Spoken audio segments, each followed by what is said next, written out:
In this video, I'll show you how to upload a full-size photo on Instagram. So in here, we need to head over and click on this plus icon right here. Once you click on that, you can see in here the things that you can post. You can post videos, but for this case, let's use photos.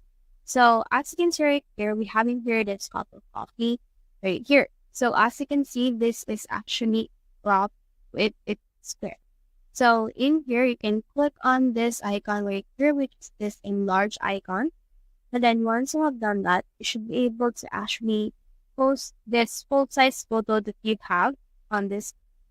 Now, once you had pulled or click on this one, click on this next, click on OK.